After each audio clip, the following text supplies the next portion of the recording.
The Ellora Caves are located in Masharash, Marstashash, Maharashtra, this place, in India, and is one of the largest monastery temple cave complexes in the world. Not that I know how many of those there are, but did you know that there's a tunnel under the ocean between France and the UK? It's true. It's called the Channel Tunnel, and trains carry passengers and freight through it hundreds of feet beneath sea level every day. Pretty incredible, huh?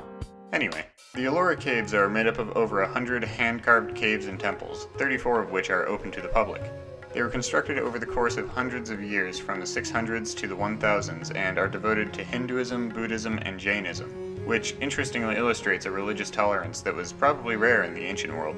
Kailasa Temple in particular is famous for being the largest rock-cut monument in the world and for looking like it was made in Minecraft. More importantly though, did you know that it's actually really hard to build a tunnel like that between France and the UK?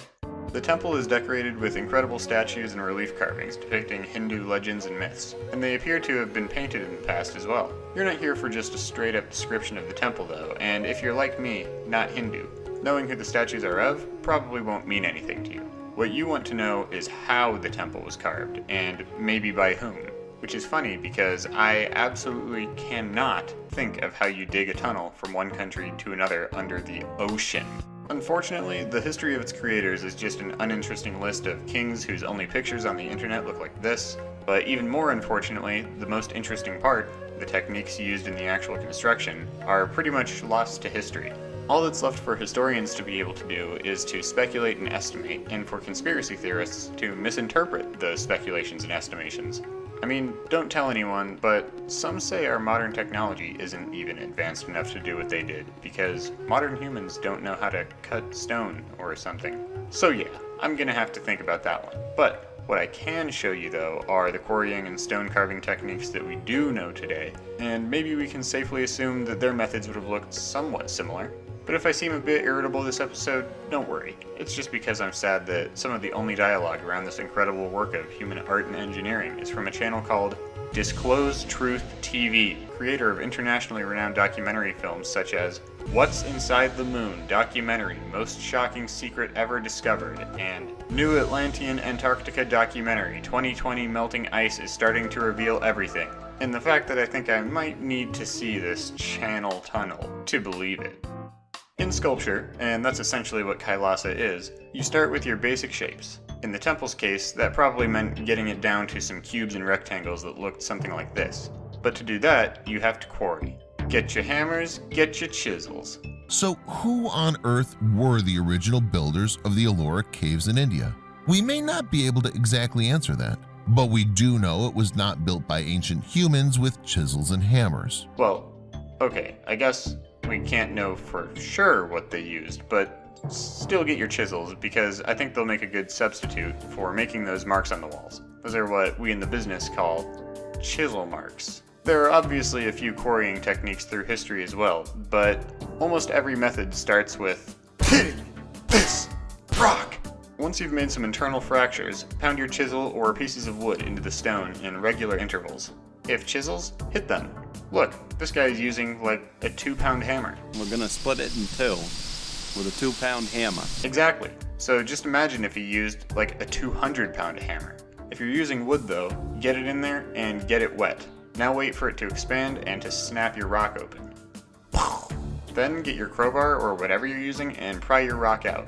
Now drag it away and repeat about 9 more times and you'll probably have a temple. I mean, what else were you going to do? Play video games? It's the year 700 and your next 4 generations of grandchildren will probably work on different layers of this temple too. Who knows, maybe they'll even dig a tunnel from France to Britain one day, if such a thing could even exist.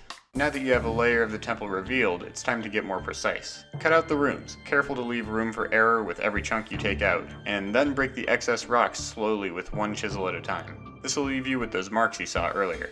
To make sure things are flat enough or aligned, just pull some string tight between them. If you want to flatten your wall down further, use these toothy chisels to make your marks even smaller. And you can use sandpaper too, but instead of sandpaper, it's sand.